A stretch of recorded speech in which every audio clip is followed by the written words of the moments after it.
আপোনালোকে জানে যে বৰ্তমানৰ যি বিটিআৰ এই বিটিআৰত ধৰ্মীয় সংখ্যালঘু লোকসকল অৰ্থাৎ মুছলমানসকলৰ জনসংখ্যা দ্বিতীয় স্থানত আছে জনসংখ্যা অনুপাতে।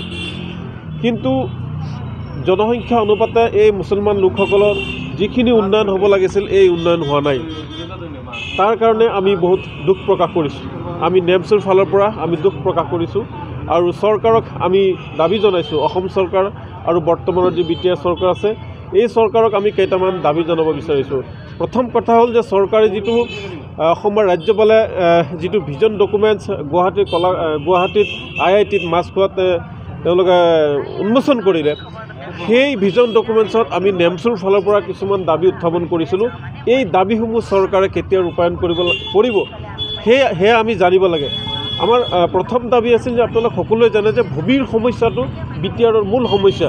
BTC চুক্তিৰ আগৰ পৰা এই বিটিআৰত যিসমূহ সংখ্যালঘু লোক বসবাস কৰি আছে, য'ত বসবাস কৰি আছে, যেনেকৈ বসবাস কৰি আছে, ঘৰ বনাই আছে, খেতি বনাই আছে, সেই সকলো মাটিৰ খাজনাটো ল'ব লাগে। চৰকাৰে খাজনাটো বন্ধ কৰি ৰাখিছে।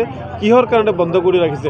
তেওঁলোক ভাৰতীয় মানুহ, গতিকে তেওঁলোকৰ পৰা খাজনা ল'ব লাগে আৰু সকলো মাটিক আগন্তুক 6 মাহৰ ভিতৰত তেওঁলোকে মাটিৰ ম্যাদী পট্টা কৰিব লাগে আৰু সম্পূৰ্ণৰূপে তেওঁলোকে মাটিৰ ম্যাদী পট্টা সকলো লোককে তেওঁলোকে দিব লাগে। তাৰপিছত আপোনালোকে জানে যে পূৰ্বৰ চৰকাৰ থাকোঁতে বহুবাৰ গোষ্ঠী সংঘৰ্ষ হৈ গৈছে।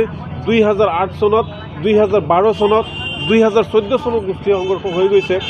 এই তেতিয়া যিসকল লোক গোষ্ঠী সংঘৰ্ষৰ বলি হৈছিল, হিন্দুৱে হওক মুছলমানেই হওক, তেওঁলোকক এতিয়ালৈকে ভালকৈ পুনৰস্থাপন হোৱা নাই। বহু ধৰ্মীয় সংখ্যালঘু লোক এতিয়াও আমি দেখিবলৈ পাইছোঁ যে শিবিৰত বসবাস কৰি আছে। তেওঁলোকৰ ঘৰ নাই, শিবিৰ পাতি তেওঁলোকে আছে, তেওঁলোকৰ ঘৰ নাই, তেওঁলোকৰ ভূমি নাই। গতিকে সেইসকল গৃহহীনক গৃহ দিব লাগে, ভূমিহীনক ভূমি দিবলৈ আমি নেমচৰ ফালৰ পৰা চৰকাৰক দাবী জনাইছোঁ। আৰু যিহেতু আমি শুনিছোঁ বিটিআৰ চৰকাৰে চাকৰি দিবলৈ ওলাইছে, যিসকল লোক সেই বড়োলেণ্ড মুভমেণ্টত, বড়োলেণ্ড আন্দোলনত শ্বহীদ হৈছিল, হত্যাৰ বলি হৈছিল, মৃত্যু হৈছিল, তেওঁলোকক চৰকাৰী চাকৰি দিবলৈ আমি নেমচৰ ফালৰ পৰা দাবী জনাইছোঁ। তাৰোপৰি যিটো ডি ভোটাৰ সমস্যা আছে, যিসকল লোক 2003 চনৰ পৰা 3 চনৰ BTC চুক্তিৰ আগৰ পৰা এই বৰ্তমানৰ বিটিআৰ আগৰ BTCত বসবাস কৰি আছে, সেইসকল লোকক ডি ভোটাৰৰ পৰা মুক্ত কৰিব লাগে। কাৰণ অসম হৈছে ভাৰতবৰ্ষৰ একমাত্ৰ ৰাজ্য য'ত ডি ভোটাৰ সমস্যাটো আছে। কোনো এখন ৰাজ্যত এনেকুৱা ধৰণৰ সমস্যা নাই। ভাৰতীয় নাগৰিকক ডি ভোটাৰ সজাই তেওঁলোকে ডিটেনশ্যন কেম্পলৈ প্ৰেৰণ কৰে। গতিকে এইটো টোটেলি সংখ্যালঘু মুছলমান লোকসকলক টাৰ্গেট কৰি বাৰম্বাৰ এই চৰকাৰখনে, ৰাজ্য চৰকাৰখনে বিদেশীৰ নামত মুছলমানক হাৰাশাস্তি কৰি আছে।